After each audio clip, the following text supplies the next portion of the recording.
Well, good evening. Welcome to another Slow Chat. My name is Topher Field, and tonight is brought to you by Brew Australia, brewaustralia.com, and you can find great coffee made easy. I drink it every single day. It's actually my coffee brand. Myself and a business partner who is a genuine expert in the world of coffee. He's actually sat on judging panels in coffee championships in the past. He's the one responsible for just how good it tastes, but it is the easiest coffee you will ever make. You can take it anywhere with you, and every time you buy, it helps me to keep doing what I'm doing. So brewaustralia.com.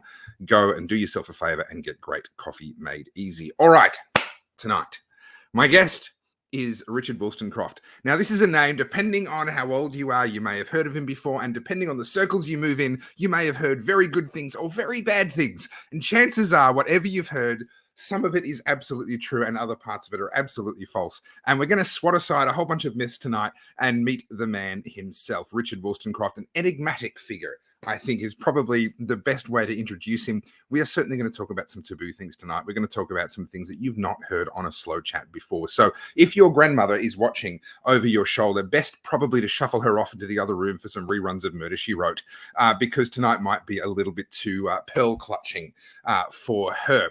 Michelle, good evening. Thank you for joining us. And Charlotte as well. Hello. Thank you very much for joining us. Of course, I am monitoring your comments throughout the show. If you've got anything you'd like to say or a question you'd like to ask, please do make sure you ask. And if I like the question or the comment, I'll put it up on the screen. And also, don't forget to like and subscribe. It helps me out greatly. Looking forward to this chat. So you should be. I think it's going to be a lot of fun. G'day, Tim.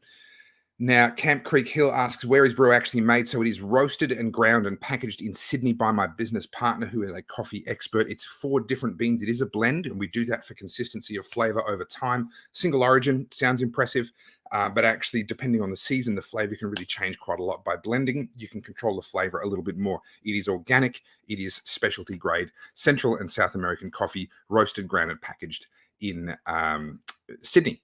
Hello, and someone knows what they're talking about. Richard, this will make Richard smile. Someone knows what they're talking about. All right, you know what? I've teased you for long enough. We've got over 100 people watching already. Let's just bring him on, right? Let's just bring him on. Ladies and gentlemen, none other than Richard Wolstencroft. How are you? Greetings. Yes. Bloodlust. Someone knows a little bit of my my past there. Yes, my first film. Well, you know, they mentioned Bloodlust. That was the first thing that came to their mind. It wasn't the Hellfire Club, so we probably know where they sit in your story, or where they don't, I should say. Look, there is a lot of fun stuff to talk about, and I am mindful. We've only got about an hour and a half tonight, and so I do have to pick and choose just a little bit what we sort of discuss. But the first thing you said to me when we both got on tonight was you pointed out the fact that we are both wearing the Melbourne Independent Art Scene uniform. Yep, that's it. Matching. Which is, of course, black none t-shirt. other. Yeah, than the black T-shirt. V-neck or crew neck is down to personal preference. Men in black. The Melbourne Independent Art Scene uniform. So you've been in the art scene for a very long time. Were you in Melbourne from the get-go? Yeah, no, I was born and raised in Melbourne. I was born at St George's Hospital on St George's Day, April 23rd. Okay. So I always thought that was significant for some reason. And, you know... and how's that worked out for you?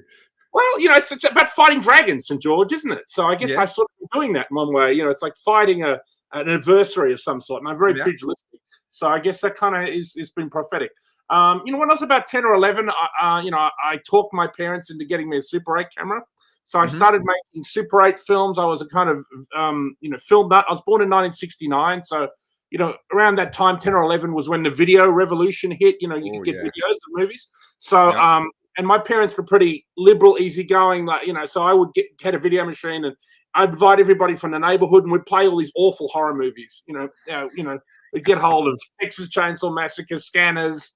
You know, I mean, all the Dawn of the Dead, whatever. And you know, they were not allowed to be seen in any other house, but I could play whatever we liked. And so, you know, I began, I guess, my early days of playing horror films and video nasties, and not just that, I would watch classic movies as well. But you know, so I developed a little bit of an encyclopedic knowledge of cinema just from being a young cinema fan, and my Super 8 films began to become more and more sophisticated. And you know, eventually, after making a number of shorts as a teenager, I made my first feature, that I directed, which was Bloodlust, which I made with John Hewitt. Now, Scanners, was that the one that was set on an alien planet? No, that's I'm thinking Screamers. Which one? That was Screamers. That was Screamers. Scanners. Scanners is David Cronenberg's film from around 1980. It's about people with telepathic powers, and it's the guy with the guy's head explodes. You know, right. Really good film. And yeah, I've got it up there on Blu-ray, and fantastic.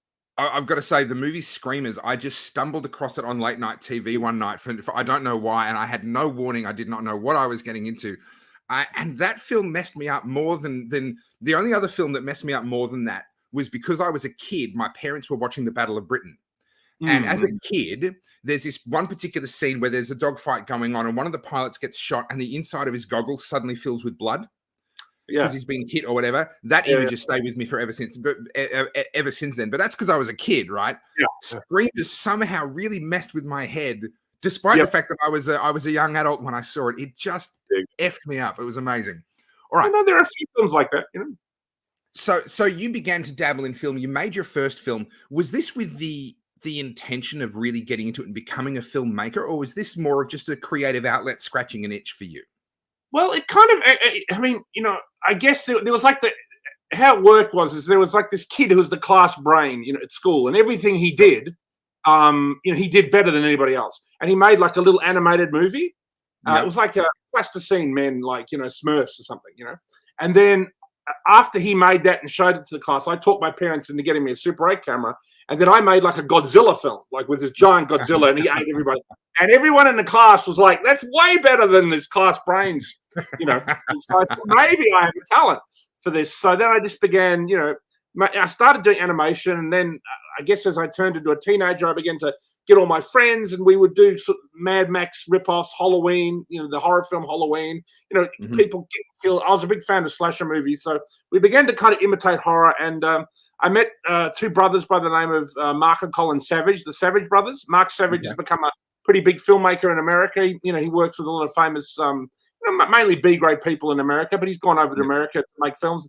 We made a film called Marauders in 1986, where everyone's got kind of like pseudo-echo hair. And it's kind of like a bit like that Penelope Sfera's film, but young people, you know, like in gangs and like, you know, gang warfare kind of thing. You know, it's like a gang movie. And it's called Marauders. And then after that, that was directed by Mark, and I produced that when I was 16. So that was pretty good, I thought. And then I met John Hewitt. I used to work at Beat magazine. I'm sure you've seen Beat. I was the investigator there for about a year. And I met John Hewitt through that. And he had an idea for I told him I'm a filmmaker, and you know, he said I am as well. Obviously, I'd worked on Mark's film, and we said, why don't we make something? And we wrote the script Bloodlust together, which was it was a gangster vampire movie. And that was an unusual genre because there weren't many films that were like gangster vampire films. And that was what was made 5 years before From Dusk Till Dawn, which is a gangster vampire movie. So, you know, we thought, you know, maybe we're doing something. You're ahead of your time. Look, can I just ask my guests not to, my viewers not to insult my guests like that? Who is who? They both look the same. Please don't say something that nasty about Richard. Brother from another mother. Brother from another mother. Now, I'm sure you get this a lot. It must be very annoying. But from some angles and in some moments, you do actually resemble Quentin Tarantino. Oh, I know. Yeah. People have said, and I blah, blah, blah, blah, blah, blah, blah, like him too. You know, you can't shut me up. You must get that a lot. Tim's got a great comment here. I like Topher's horror film, Battleground Melbourne. Nice. Now, I won't ask if you've seen it. Obviously, you have. You've had to see it because it was entered into your film festival that we're going to be talking about a little bit further down the line. There's a couple of things that I kind of wanted to talk to you about because you've been there. Obviously, before I got into the art scene here in Melbourne, I studied acting when I was I acted and dabbled in TV. My dad was in TV, Channel 31 mostly, but also a little bit of broadcast mainstream TV. I dabbled in that as a kid, and then I studied acting in my 20s, and very quickly discovered just how much of a closed shop the art scene is. Was that the case in the 90s when you were sort of coming through? Has it just always been the case? Is that just how it is?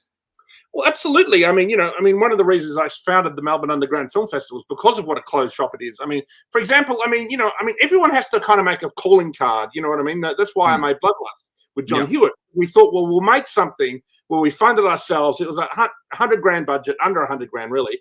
And then we thought we'll show them, and we sold it. It was released in a number of different countries. It did well at some, overseas film festivals. And we thought, well, okay. And then we wrote this serial killer script called Nemesis, which is still never been made. And it was like 1991, and we took it to all the funding bodies. And Film Victoria said, "Nah, not interested. Who would want to see a film about a serial killer?" Yeah.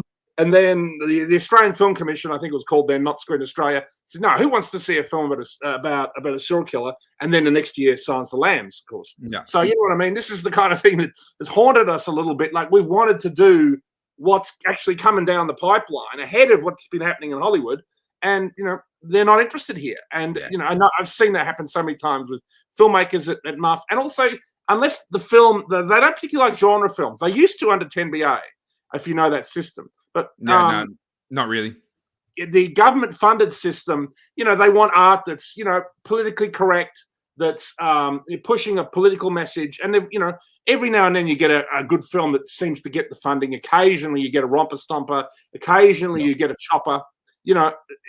Once every 5 years you get a film like that somehow miraculously gets through the system. But, we've got such tremendous talent here. And I just got sick of it after, working in the 90s. I made another film. I made two other films, one called The Intruder with Frank Housen, who's the festival patron, and then another film called Pearls Before Swine, which I funded independently from running this nightclub. And I just got sick of it. So I decided this film I made called Pearls Before Swine, it played at the Stockholm International Film Festival, the Puchon Festival in Korea, the Hayek Film Festival in Mexico, one in Spain, the Sitges Film Festival. These are pretty big film festivals. They're not like, they're not like Cannes, but they're big in those countries. And I thought, well, it should play at the Melbourne Festival, the Melbourne International Film Festival. And when they rejected me, I thought, well, stuff them. And then I started the Melbourne Underground Film Festival as a rebellion. And, I just write this outrage letter saying they don't support, interesting cinema, genre cinema.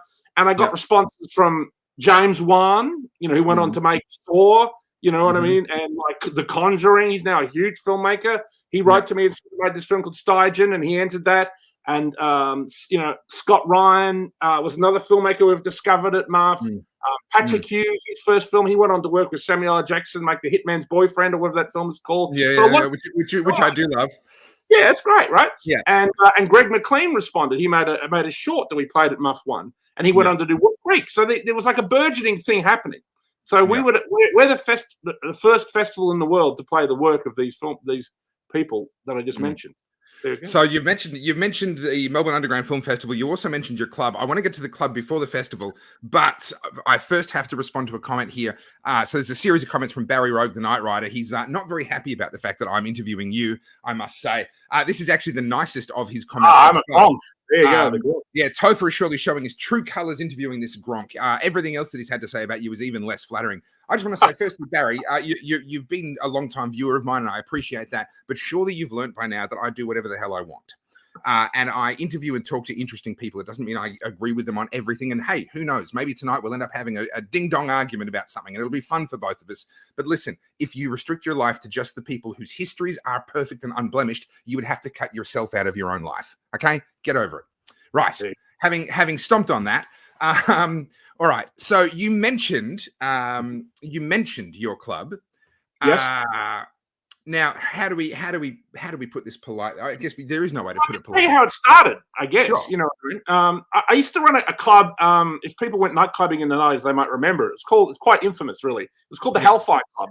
And, I mean, it's not like I was some, super groovy nightclub person or whatever, like, as I said, in my teenage years, not only was I making films, I was playing Dungeons and Dragons. I was kind of a geek. But I guess once I hit 17, 18, I did begin to go nightclubbing a little bit. And I went to some of the cool clubs at the end of the 80s. And around that time, I made the film Bloodlust. So I met a lot of cool people who went to nightclubs and actors and things.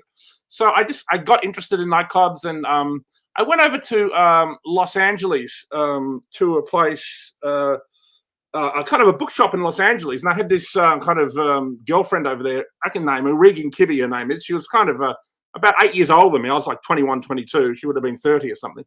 And she was quite sexually experienced and stuff. And she just took me to these kind of crazy nightclubs that were happening in Los Angeles. And I just thought, this is kind of pretty interesting. You know what I mean? And also I thought, because I'm always looking for something else to do, because when you're an independent filmmaker, you need a side hustle, so to speak. So, I came back, and it was my girlfriend's birthday in Melbourne. She was having a birthday at a nightclub called Dream. And, I told her about this club I went to, and it was called Submission, and there was one called Club F, Expletive. And and it was around the time of like Madonna and that Sex Book and stuff. It was very sort of kinky early 90s, Depeche Mode kind of thing, electronic music. And so I don't know, I pitched the idea to these the people who own the club, Manny and Warren, who owned Dream Nightclub at the time. They liked the idea, and so about 6 weeks later we started it off.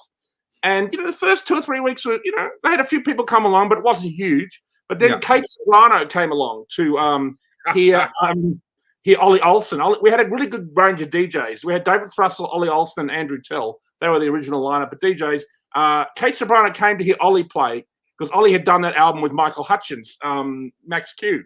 So, he had a lot of cool music industry people who would come and listen to him play as a DJ. Yeah. He was kind of a techno DJ. So she came to hear him, and then there was a journalist from The Truth there, and then he published on that Wednesday, Kate attends Kinky Sex Club, and then the next week, 600 people, and it didn't stop. See, all publicity is truly good publicity. This is something that so many people on social media now, and cancel culture, outrage mobs, all the rest of it, they just don't get it. And that remains true whether you agree with Richard or whatever else or not. Doesn't matter. When you draw attention to them, you make them more successful. That's the bottom line. That's how it works. Every time some outrage pearl clutching group of people try and get a game banned from Australia, you can guarantee it's going to be a bestseller instantly, just because of the attention. I've always called it controversial. I've always deliberately gone out of my way to say and do things that I know are going to upset people, because I know it will get free publicity. I've done that many times with my nightclub. I've done it many times with my Melbourne Underground Film Festival. A couple of times it has blown up in my face. Maybe I've gone too far. I mean, that's to be judged by other people. But, I sort of know what I'm doing. You know what I mean? Like, I know the hot button issues, and I just like pushing those buttons. And to me, to me, in the good old days, in the 90s, people appreciated that. Even left-wingers would appreciate it. They would enjoy upsetting the apple cart. They would enjoy being rebels. They would enjoy anybody who's a troublemaker, a bit anarchical even, even though I consider myself a right-winger, So one of the things that struck me a few years ago, I was asked by someone who was just getting to know me and what I did, and knew my arts background more than sort of my politics, but was like, oh, you're pretty edgy with your politics, as they were discovering it. And they said to me, are you going to go along to the Festival of Dangerous Ideas? Yes. And I said, no, I don't have trouble sleeping, so I don't need any help. I don't need to go along there and get put to sleep. And they were kind of shocked at the Festival of Dangerous Ideas is like, oh, it's so edgy and so incredibly dangerous. But of course, it's a snooze fest. You know exactly what you're going to get when you go along there.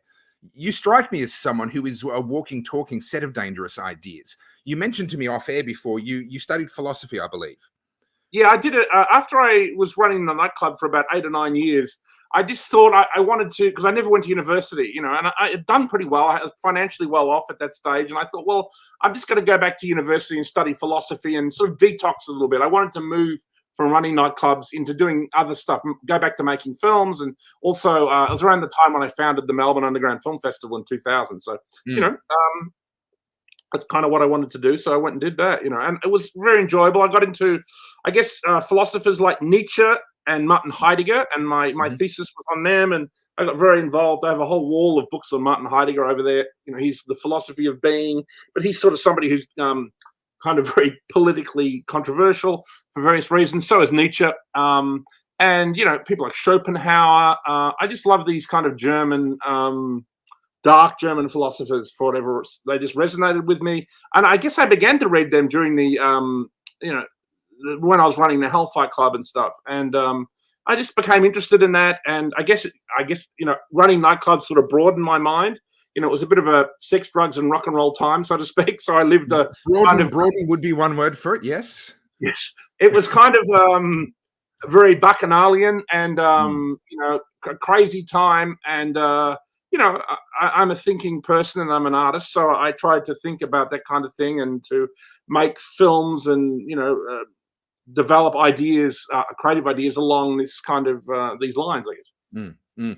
So the chat's gone a little bit crazy. There's a few people responding to each other, but I want to bring out one particular comment from Tim, who's a friend of mine now, and we've gotten to know each other over 2022. He's responding to someone by Julie McLean.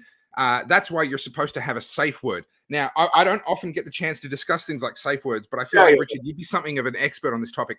I've always thought that we should have like a universally agreed safe word that everyone knows what it is. Just in the whole of our society, there's just like a single safe word that everyone recognizes.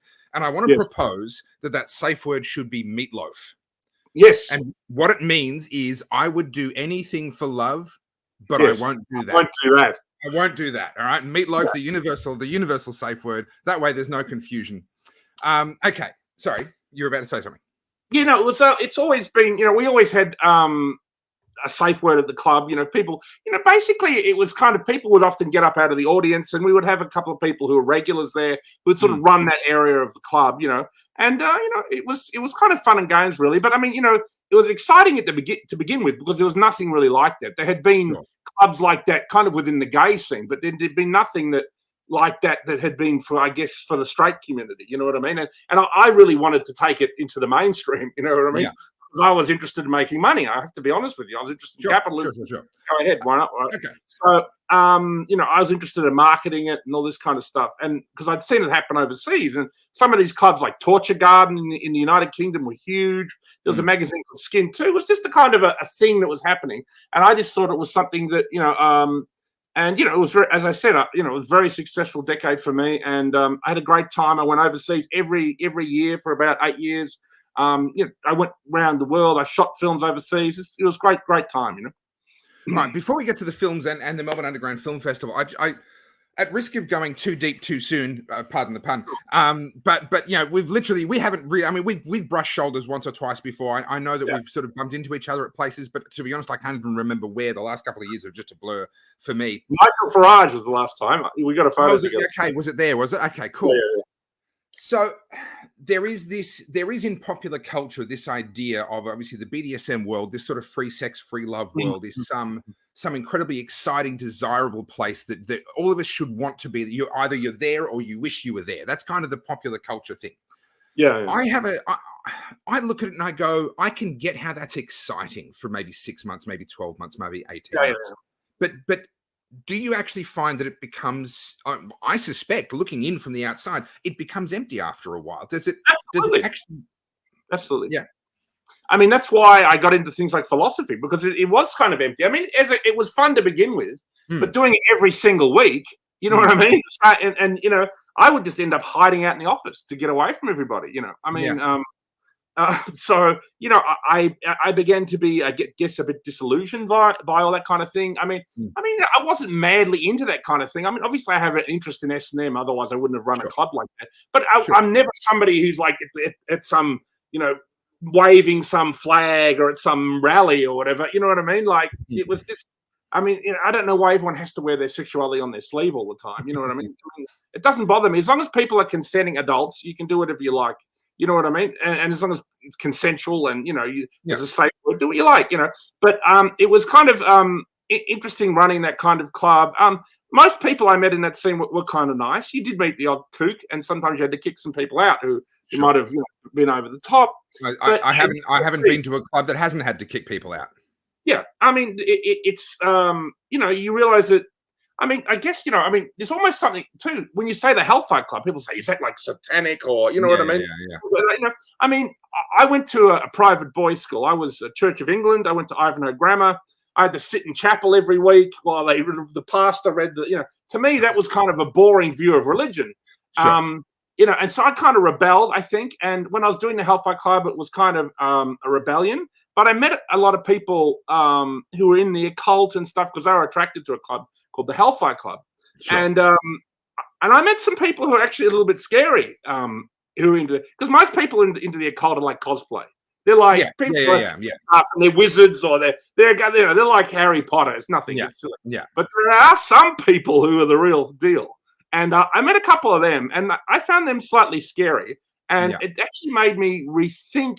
I don't know. I wouldn't say I was an atheist. I was kind of agnostic, and I was kind of like a teenager. I was rebelling and stuff. And so I sort of got back into Christianity, funnily enough, after running the Hellfire Club in the 90s. And I guess I became a Christian again. So, I mean, isn't that strange? You know what I mean? Yeah. Well, I was going to ask you, do you ever lie awake at night wondering how the club name Hellfire Club is going to play out on Judgment Day? Are you kind of like, you're going to get there and God's going to be kind of like, so mate, talk to me about this name. Down you go. Down you go. It's like, you seem to be really, really tempting fate. So I repent. Okay, well, see, this is the thing. I'm as undeserving of forgiveness as any other human being is. I'm a massive believer that all have sinned and fallen short of the glory of God. We are all completely dependent on the forgiveness that is only available through the finished work of Jesus Christ on the cross. Like, that's my position on the whole thing. But what that means is that within the church and within faith, you're going to have people that have really ugly backgrounds, and they can be just as forgiven as you and I. And I mean, I hate to say it, and I hate to recommend it to people, because I don't think you should recommend it to people, but one of the ways to see the light is to experience the darkness. You know what I mean? Sure. Like, and it's often only in the darkness that you can really, and that's the way I kind of felt a little bit, and as I said, I met a couple of people. I don't want to name who they were. One of them was this guy overseas, and he's actually quite famous. You would know the name. But he was kind of scary. He was connected to the Manson family and things like this. And, this stuff was kind of real. And it made me realize, if that's real, well, everything else is kind of real. And, I had an interest in people like Aleister Crowley. I mean, I would never practice it, do any rituals or anything, but I'd read the philosophy. I'd read some of the books about him or some of his writings. And that was kind of interesting to me as a libertarian as well. But I don't know. It all scared me. And as I said, I sort of went back to the church knowing that, I'd sort of proved it to myself. You know what I mean? Yeah.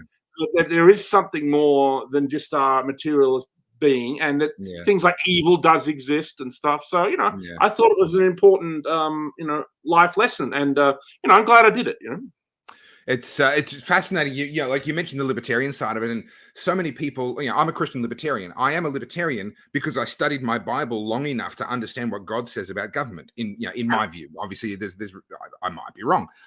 We all need to remember that we might be wrong. But in my view, right now, my libertarianism is actually based on my understanding of the Bible. And you mentioned there sort of libertarianism. As a libertarian, what you were sort of thinking. A lot of people would assume libertarianism and things like BDSM clubs are very much synonymous.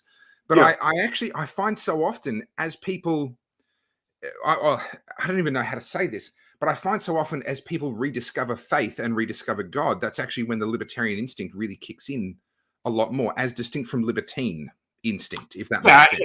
Yeah, I agree. Yeah, I think it's interesting. I think, I think the libertine is a kind of, it's like a kind of freedom without responsibility, whereas libertarian in a religious sense, I think is freedom still, because obviously God gives us freedom. And I think, I think it's true that God loves a sinner, I'm afraid, you know what I mean? So that, yes. Yeah, I think he can forgive them as well. So, I think, you can walk a long path or, a difficult path. And, I think God is quite accepting of that because I think, that's why we're put in this world. I think that the devil is kind of the master of this world to some extent. And, God is the master of the next. So, from my own experience, I've seen concrete proof of this, Yeah. Yeah. And look, it is interesting. God gave us the power to disobey him. Exactly. He gave us the power to rebel. I don't think I ever was an atheist. As I said, when I was at Ivanhoe Grammar, I always did well in religious education. I got like 96% one year. So I argued with my old kind of pastor. He was a nice bloke, kind of smart. And I've always been the devil's advocate a bit. Sure. I'm a natural born contrarian. I've gotten in trouble because particularly within the art scene, I would always like to argue the opposite position, and then that's gotten me into trouble numerous times over the years. Well, that doesn't go down well in the art scene. I remember when I was studying acting, I had a mentor, a name that most people watching would recognize. But they were mentoring me. She was mentoring me, and she's a full generation and a half older than me and very experienced in the industry. And she said, "Topher, you're talented, you're good, you could have a future in the industry. But you really, if you want to be successful, you're going to have to learn how to run with the pack for a while. Which was her way of tactfully saying, shut up and stop being different. Yeah. And that was when I realized I didn't belong in that industry. Yeah, look, I know a whole bunch of people, and I won't name who've been guests of the Melbourne Underground Film Festival, who are very sympathetic to many of the views that we would say on a show like this or a show like Cafe Lockout, No Goat show that I do with Michael Gray Griffiths and stuff. But they can't say it. They can't say it because they know if they do, the government grant is dried up. You know what I mean? And some were even supportive of Trump. You know what I mean? Because I was supportive of Donald Trump. And I mean, obviously that went over like a lead balloon in the arts community. I wore my MAGA hat to the St Kilda Film Festival, and someone punched me in the head.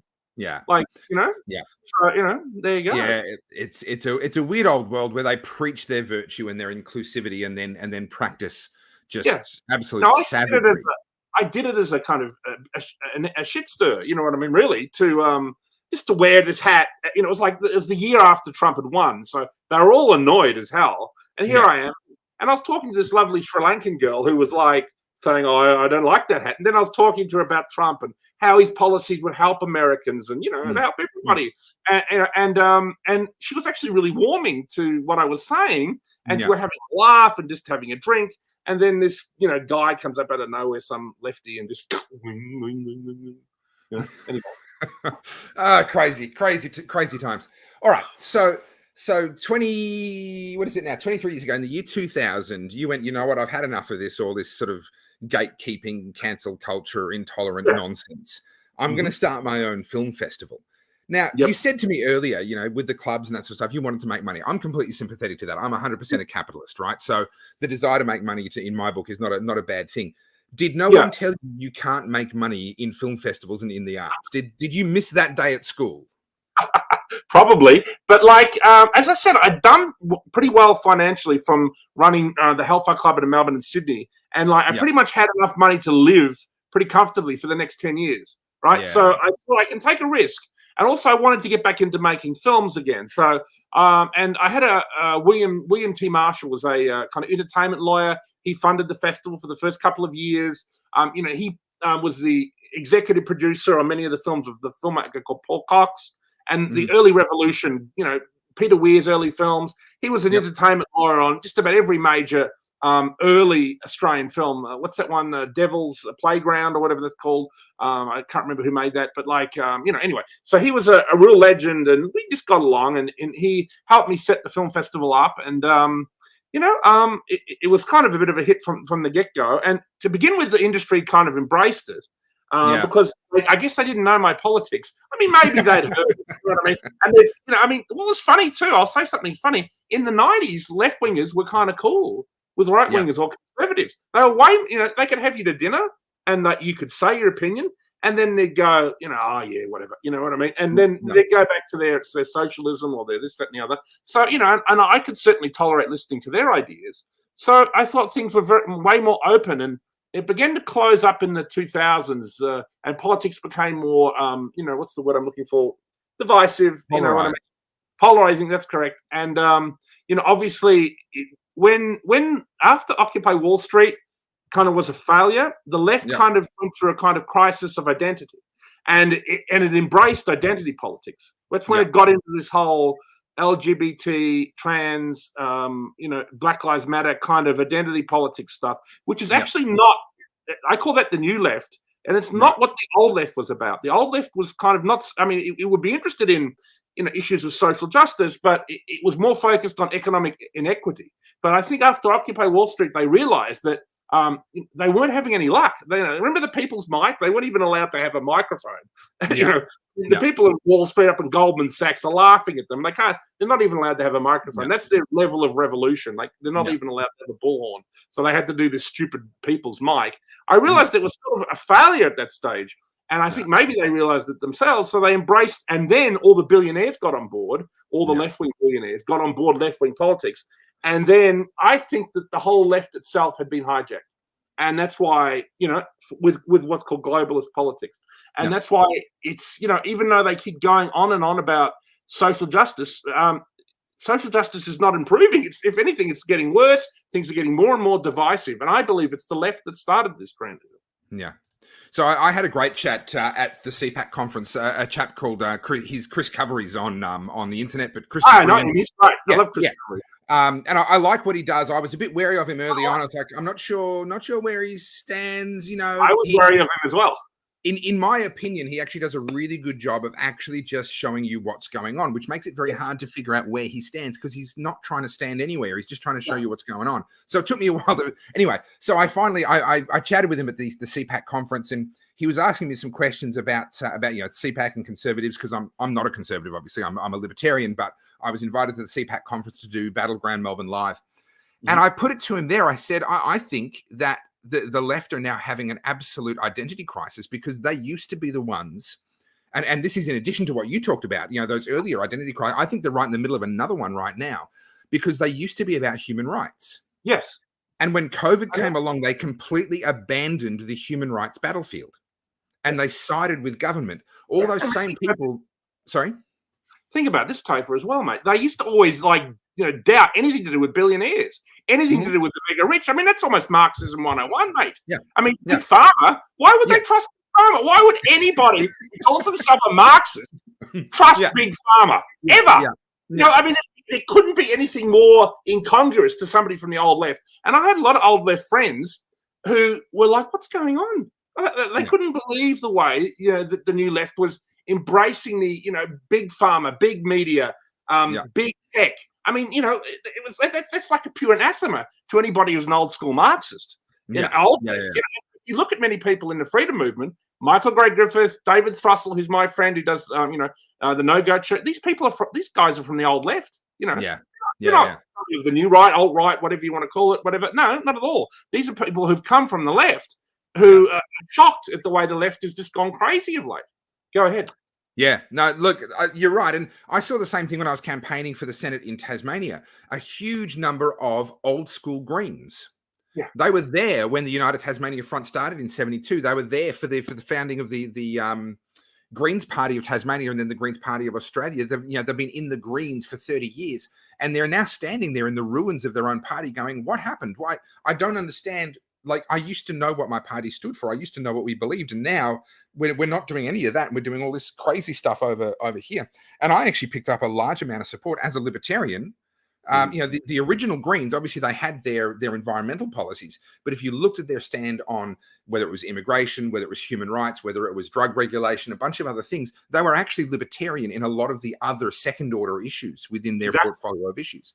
And they're not anymore. I know. They're entirely authoritarian. I know, and that's crazy, because if anything, the left, and I love the way Jordan Peterson makes this point. The left, people always go on about the right and the dangers on the right, and I agree, there are some dangers on the right, particularly the extreme right, right? Absolutely. But on the left, there are even more dangers. You know what I mean? If you look at Stalin, if you look at Mao, if you look at Pol Pot, if you look at the Lenin and the purges and Trotsky and the show trials, it's extraordinary the mischief.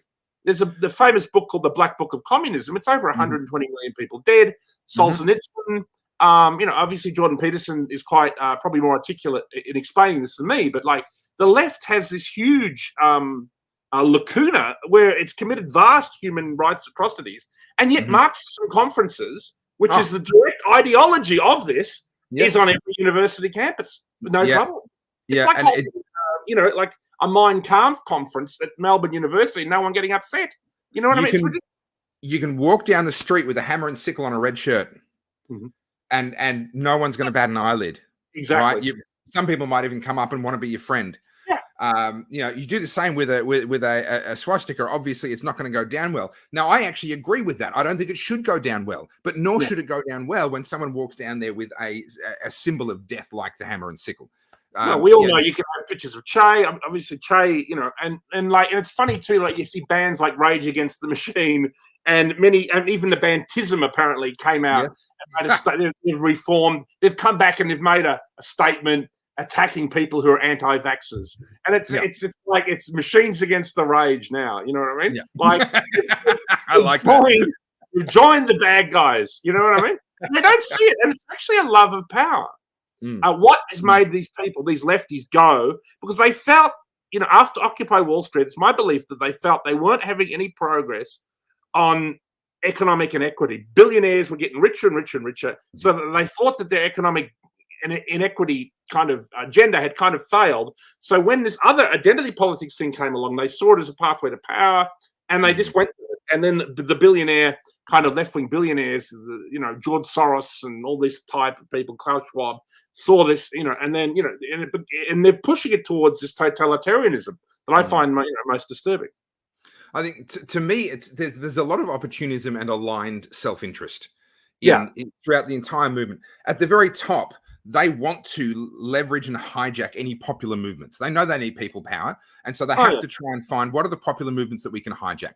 The people down the bottom want to find allies in people in power so that they can affect change and get what they want. And there's become this really unholy alliance now between people in political power, people with corporate power, massive corporate. Now that, by the way, is the definition of fascism, according to Mussolini, who's considered the father of fascism, is the merger of corporate and state. Now, the communism, of course, is the ownership of the means of production by the state. They say by the people. It's never in practice, it's always by the state. Fascism is exactly the same thing, but instead of ownership, it's just control. They control the means of production. They don't have to actually own it on paper. It's the exact same thing with that very, very minor difference. And so the comments that have been coming through saying the extreme left and the extreme right are the same thing, I agree. Well, I think that something like fascism started as a kind of reaction to Bolshevism, right? You know what I mean? Mussolini was originally a socialist, and for whatever reason, he didn't feel like embracing the socialist model. He wanted something that embraced tradition, culture more, I think, and then he invented his own. There's a guy called Gabriele D'Annunzio, who was a kind of Italian soldier, kind of poet warrior. He took the city of Fiume and he made the world's first fascist dictatorship in this little city of Fiume around 1919, around then. And Mussolini visited, and it was kind of, it wasn't really like what Mussolini did because it was very crazy libertarian. It was, it was sex, drugs, and all this kind of stuff. Anyway, but like. Mussolini came, saw this, and he took aspects of it, the more militaristic side of it, and then used that to, found his own thing, and then do the March on Rome and stuff, which of course then lead to various fascist movements developing around the world. Obviously, the most famous one being, Nazism. And all of the atrocities there, and all of the atrocities in the communist regimes, they are one and the same thing. As a libertarian, I don't see them as two opposite extremes. I see this is what happens when you give too much power to government. Yeah, absolutely. And the concentration camps are just a copy of the gulags, which are predated. And that before Mussolini appeared, they'd already killed the Tsar. They'd already, murdered the royal family of Russia. They'd already started the gulags. They'd already started, mass purges in Russia. So I see it as a kind of reaction, and I think it's a warning in history, because obviously I think we see right now the left is heading in a dangerous direction towards totalitarianism. And then, you just look at history, you'll see the right will do the same thing. The reaction, exactly. So, we're heading towards a disaster. So now's the time, I think, to talk about it. And, I'm somebody who's kind of been tempted by some ideas of the right and the new right, even the alt-right. But, like, the importance of libertarianism has kind of been hit home to me, having our liberties taken away these last 2.5 years.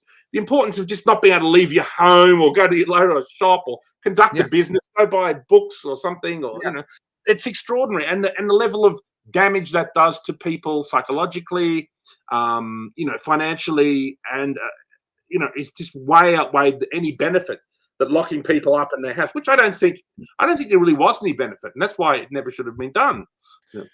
At best, studies are now coming out where they are looking into this at a very academic and a very rigorous level, and the conclusion, obviously, different studies will come to slightly different conclusions depending on the data set and various parameters of it. But the conclusion that seems to be becoming clear is there was no net gain from lockdowns. That seems to be certain.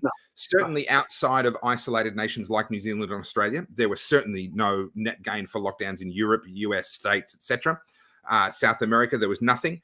And as time goes, and we're seeing more and more the impacts of lockdowns, the balance sheet is working further and further against them. In the case of Australia, it can be argued with some validity based on the data that a number of deaths were delayed as a result of lockdowns. Maybe. People's lives may have been extended by an additional year or an additional 2 years. People who were already extremely vulnerable, extremely elderly, and quite sick may have had another year or two added to their life. Now, that's not nothing. That's something. But it was at the cost of every single person in the country losing 2 years of productivity out of their lives. And that can't be. Does a tremendous amount of damage that we're going to be living with for at least a decade, probably longer. So you look at Sweden, you look at what happened in Florida where they didn't lock down, and they had initially a slightly higher death toll, but then it just kind of petered off, and and you see it too within the unvaccinated communities. I mean, why is everybody still alive? You know what I mean? Like, we know a lot of people in the unvaccinated community. I ain't dead yet. I don't know a single person in the unvaccinated community who's died of COVID. And I must know, at a distance, I must know 10,000 of them. You know what I mean? And someone like Michael Gray Griffiths would know 100,000. And he said something very similar. I'm sure there must have been somebody, but you know what I mean? Like, I know of two. Before the vaccines were released, it was a 50-year-old Indonesian friend of mine, friend of my wife's family, longtime friend of my wife's family, 50, fighting fit, in great physical shape. He would have kicked my ass. He was a foot shorter than me, but he still would have kicked my ass if we'd had a street fight. He contracted COVID. He went into hospital. They put him on a ventilator, which is what was done back then. And of course, from there, there was really no coming back. And tragically, one other person, 73 years old and otherwise healthy, passed away.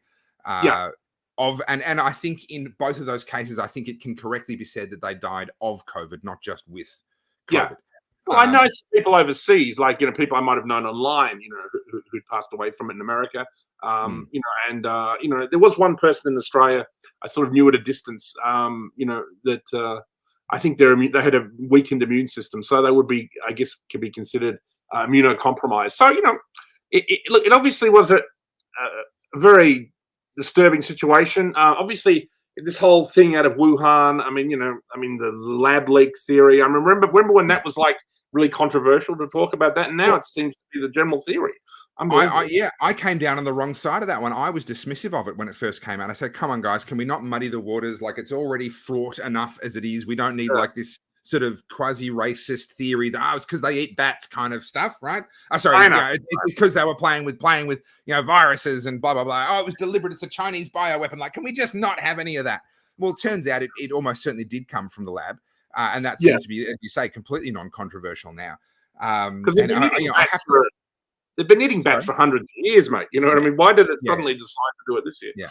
Anyway. Oh, look, we know that it does happen. It has happened in the past, and that's why I was perfectly satisfied with that as an explanation for this one. But it seems like there really was more going on in this case. But there have been so many things where you or I posting online something that 6 months later is accepted as true has resulted in us being deplatformed and cancelled and what have you. But you were being cancelled kind of before it was cool. It's cool to get cancelled these days. We wear it as a badge of honor. So the Melbourne Underground Film Festival in its early days got you in quite a lot of trouble. Tell us the story. I've just, always liked to upset the apple cart and play controversial documentaries, controversial this and that, and occasionally it'll hit the news. Sometimes I'll deliberately do something to provoke, that. One of the more famous things I got in trouble was the yes and no thing, the gay marriage thing. Again, just mainly to be contrarian, I supported the no vote. You know what I mean? Yeah. Because I knew gay friends of mine. Obviously, I know lots of gay people from the Hellfire Club. Sure. I had a lot of gay friends, right? So many of them were not supporting it because they would say, well, we don't want to be like straight people. We're our own thing. And you know what I mean? We don't need these straight institutions that are patriarchal. They would have their own views of this. So I knew gay people who were not supportive of it. And the libertarian argument is, why is the government involved in marriage in the first place? It's not the government's business. I didn't have a horse in the race, so I didn't, because it wasn't going to affect me. But I just felt to be a cheeky bastard, I would argue this. And, I did argue it on a few. I didn't do it too much, but a little. Left-wingers, before the debate, they would argue with me, and, sometimes they get a little heated, but that was it. Yeah. And then the day it won, I wrote this really over-the-top rant. And that kind of went viral, and then I got cancelled and everything, and that was before Jordan Peterson got cancelled. So it's like, you're doing it before it was cool. Yeah, before it was cool. And that was crazy. And it was weird too because all my gay friends who I thought might be angry at me rang me up and said, sweetheart, you're right. You know what I mean? Like, oh, you've done it this time. You put your foot right in it. Like, we can't help you. You know what I mean? Like, you've yeah. trained the hornet's nest. So, but what the sad thing is that people who were just filmmakers who knew I was controversial, who I'd said controversial things around them 100 times, suddenly felt they had to turn on me, to denounce me, and it was like a Stalin show trial for about 2 weeks. A friend of mine just said, turn off your social media. Yep. That's pretty much what I did. I was doing an event at Earthcore, which was kind of a rave thing, a week afterwards. I went, I said to the guy, you should just cancel. You should cancel me because it's too hot right now, He said, no. He said, I've had about 100 complaints. And I put the calls right through. He listens. He says, all right, fuck off. He was really nice. His name was Spiro. He used to run Earthcore. Really nice guy. He passed away, the poor guy. But he was very supportive, and he just loved to tell them to go get stuff. Because really it is up to the venue. It's up to the person organizing things. It only works. It is like the Cultural Revolution in China. You know what I mean? Like, you have to go along with it. You know what I mean? You have to submit. You have to bow and apologize, and I wasn't particularly proud of that particular comment. It wasn't meant to go viral. It was a stupid comment I made on Facebook that I thought was just to me and my friends. Accidentally public on it, and so boom. Wait. Boom. So I was cancelled for the first time in 2013. I was refused service by an Australian crowdfunding platform when I was trying to raise money for the 50 to 1 project because they couldn't accept that I didn't believe that climate change was going to be the apocalypse. So from their point of view, I wasn't allowed to use their services. As a libertarian, I think they have every right to do that. They are a private company and they can choose who they serve and who they don't. That's fine. I went and found another service provider and they've been good to me. But then, of course, things really got onto steroids as social media companies started to get involved in this whole fact-checking business in just the last couple of years. The arts used to be, and this comes back to what we were talking about before, the sort of losing their way with the human rights side of things. They used to be the champions of free speech. You would have these absolute heroes of the artistic world who had in their past been convicted pedophiles, and they would still get lauded at massive events. They would, people, had made a career out of photographing underage people. Sure, I wasn't going to say names, but you're absolutely right. You can say all the names you want. That was how committed, for better or worse, they used to be to free speech, and yet they were the very people telling us to shut up.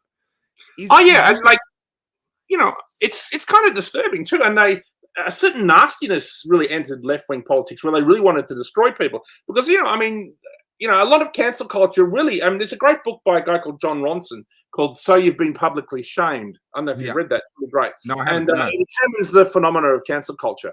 And, he would say, for example, a woman, was like, she was getting on a plane to South Africa and tweeted something controversial about AIDS, right? And then when she arrived in South Africa, this tweet had gone like all over the world. And she was now like the number one thing, like tweet, what's it called? Trending on Twitter. She lost her job. She lost her family. It destroyed her life.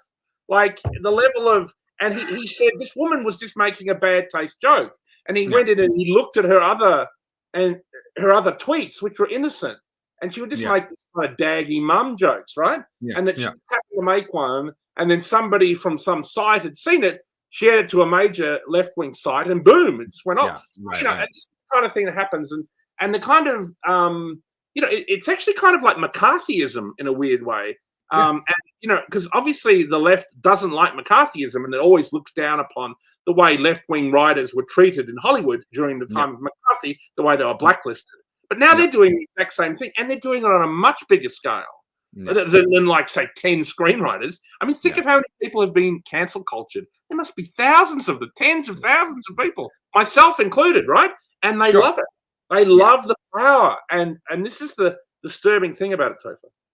But we are seeing people pushing back. We're seeing around the world, whether it's the Daily Wire giving leading roles to Gina Carano, whether it's the fact that social media gives us the opportunity to actually build our own audience without those gatekeepers being in the way. Or, and this is a very smooth segue here, Richard, things like the Melbourne Underground Film Festival. There it is. Where they do, or I say you do actually allow people to say things that I'm guessing in many cases you would have over the years played many things that even you don't agree with, but you see value in them being public. I've played lots of different things over the years. I've had lots of different controversies. I played a documentary about David Irving once that caused a whole bunch of, controversy. I can only imagine. Yep. I imagine. And that the local Jewish council took us to court. Yep. And I had a free speech team who, whenever I have trouble, will support me. I have a barrister and a QC who believe in freedom of speech. So we actually won that case and were able to go ahead with the screening. So we've had this kind of thing happen. Sometimes it's interesting for publicity. Sometimes I think it's interesting because it raises a debate about freedom of speech, what you're allowed to talk about. But really, these days, it's been particularly disturbing because there's so much you can't talk about. And I think that's terrible for the arts. I think it's terrible for culture. It's terrible for debate. And Jordan Peterson's been very articulate in this. I mean, because when you can't speak your mind, you can't think. You know what I mean? You can't formulate new ideas, because everybody's forbidden, And I think it's a terrible situation. And we also miss the iron sharpening iron. Yeah. Right. This is public debate and the contest of ideas in the public sphere both allows the people participating to sharpen their own thinking, and for those that are mature enough to be willing to change their minds, allows them to improve their thinking as they discover flaws in their own thinking. And for the external observer, it allows them to actually see that contest play out and learn and discover and think for themselves. Every new idea that has been correct starts out seeming as crazy as the ideas that are incorrect. Yeah. I mean, I always enjoyed going to dinner parties of left-wing people because, I would say things like, they believe in mass immigration. I would say, okay, why don't we invite 20 million people from Indonesia to come here, right? And then it's a Muslim country, so you don't have to wear the veil. Do you support that? And they go, well, no, I don't want to wear the veil. So in other words, you do have a limit on immigration, right? You know what I mean? So I would love to have left-wing people sort of get nervous about their own ideas and stuff because they did have a limit. They did have, and I always found that healthy. And, as I said, up until around the time of Trump, I think most left-wingers could handle that kind of discussion. But I noticed around the time of Trump, that's when they became particularly intolerant because for whatever reason, they thought the politics of Trump was like a complete head blast for left-wingers. And they got upset. They actually believed themselves when they said that he was the second coming of Hitler. Like they actually believed their own propaganda when they said that. Supporter of Israel in the last 30 years, as a president. Some of the most in the real world, some of the most effective Middle Eastern foreign policy that we've seen out of the White House in a while. And I say that as someone who's not particularly a fan of Trump. I think he was less bad than the warmonger Hillary Clinton would have been. But it really is, picking between two different shades of shit. However, I'm just aware you don't have all night. Unfortunately, I feel like we could go all night. But tell us a little bit about the Melbourne Underground Film Festival this year. What have you got on the lineup? Well, I've got this very interesting film by a guy called Topher Field, mate. He sounds like a wanker. Does he? No, I don't think he's a lefty art wanker. I think he could be a libertarian. Battleground Melbourne, ladies and gentlemen, is opening the Melbourne Underground Film Festival this year, 8 o'clock on Saturday night. So come along and meet Topher. He's doing a Q&A afterwards. And before that, we've got a film at 6 p.m. called Everybody Hurts by Cameron Miller. And on closing night, a week later, the following Saturday night, the December the 10th, we've got My Son Hunter, which is about Hunter Biden, made by the filmmaker Robert Darby. We've got a number of special events. We've got Frank Housen, who's the festival patron, doing a kind of a lecture he was going to give in Uzbekistan. We've got Roger Ward, who was in Mad Max, Turkey Shoot, Stone, Set. You know this guy. He's been in everything. Can you see that? There he is. Good old Roger Ward. He's coming down from Sydney, and he's going to be doing a master class, and he has a role in my new feature that's also playing on the final day at 7 p.m. We've got a section that kind of deals with the freedom movement called Modern Heresies, put together by David Thrussell. We're playing, The Real Dr. Fauci, which is a documentary by Robert F. Kennedy Jr., Obviously, his father was killed along with his brother in the 60s, and obviously the death of the Kennedys is a terrible tragedy for humanity, as are two very decent Democrat, politicians. And I think it's rather stunning that this guy, Robert F. Kennedy Jr., is a kind of anti-vaxxer, and at least has a lot of questions, and definitely has raised many questions about Dr. Fauci. We've got the aforementioned My Son Hunter. We've got 2,000 Mules, which is Dinesh D'Souza's documentary about the election rigging, which examines that question. I mean, it's obviously something open for debate. And we're playing Vaxxed, which is a very controversial documentary that's never played at an Australian Film Festival before, which is, I guess, an anti-vaccine documentary to do with autism. Then you've got The Great Global Warming Swindle, which is produced by the BBC4 of all people, and which basically says that global warming is a hysteria, much like COVID, I might suggest, was a hysteria. And then we've got a film called Safe and Effective by a local filmmaker, Stephen Collard.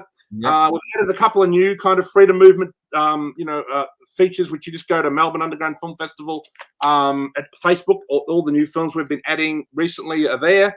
We've got shorts, 6 sessions of incredible shorts called Muff Shorts, Mini Muff, which is great there. We've got Muff features, like 6 or 7 new Australian features. So there's a lot there. There's about 20 features and about 30 or 40 shorts, man. Okay, I have to ask this. Is the MUF acronym a happy accident from your perspective, or did you actually have to work at it to try and make it work? Well, I think when we were coming up with the name, it was like Melbourne Alternative Film Festival, MAF, and then someone said Melbourne Underground Film Festival, and we went MUF, So, moving on before this marketing. I used to run the Hellfire Club, mate. So I know. But sells, mate. It sells. Now, what I'm going to do, that's a hell of a lineup, I've got to say.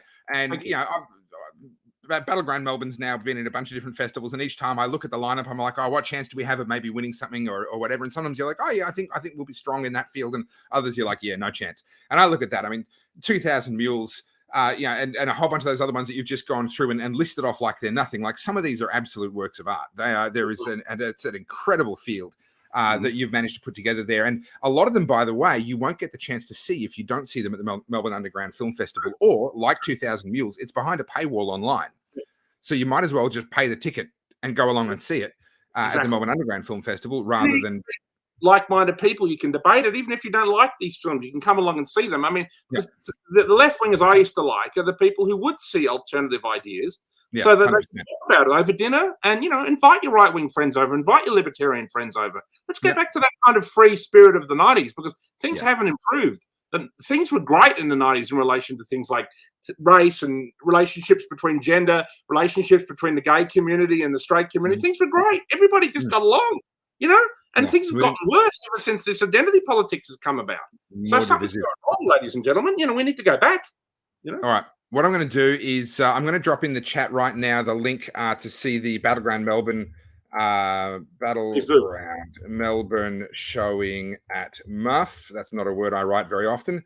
There's the link there. And just give me a second. I've just got to copy the link for the awards night. If you want to come along to the awards night and the after party. Now, I have to ask you, Russell, Richard, is this a Richard style after party? Like, should we be bracing ourselves here?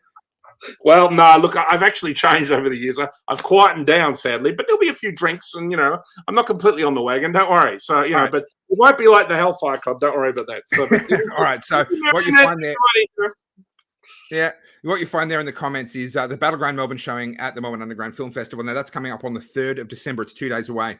And then the awards night is on the 10th of December. It's the following. It's Saturday week. And you can the awards will follow the film My Son Hunter by Robert Darby, which is only about 75, 80 minutes long. And then there'll be awards. We've got Damien Richardson. I can announce that on this show. He's going to come in and he's going to host the awards. So he will read out the winners. And, the festival does lean towards Australian cinema. I've always believed myself something of a nationalist in the sense of, like, we should support Australian art, we should support Australian culture. So the festival does lean towards awarding local filmmakers, because that's our mandate as far as I'm concerned. Trying to foster a new voice in Australian cinema, and that's what we do at MUF. All right. Well, Daniel Moore is asking the big questions. Can we smoke cigars at the after party? Is there going to be somewhere to have a smoke? Of course. I think there's a smoking area, and obviously you can do it at the front. If it was up to me, you could smoke during the cinema, mate. Doesn't bother me. I think the owner of the venue might get upset. Yeah, mate. Well, look, even if the owner of the venue doesn't, unfortunately, they could still get in a lot of trouble for it, which is a bit of a shame. Look, smoke detectors everywhere, mate. Well, isn't that stupid why they do this to smokers, mate? You know? Oh goodness. I sometimes have a cigarette with when I drink. You know, so yeah.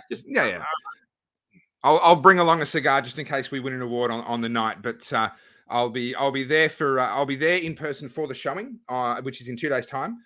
Link in the description here, or send a message to my Facebook page to find out about that. And then I'll be there again on the awards night with my fingers crossed. I might even have my wife with me, but she will be 2 days away from being due to give birth.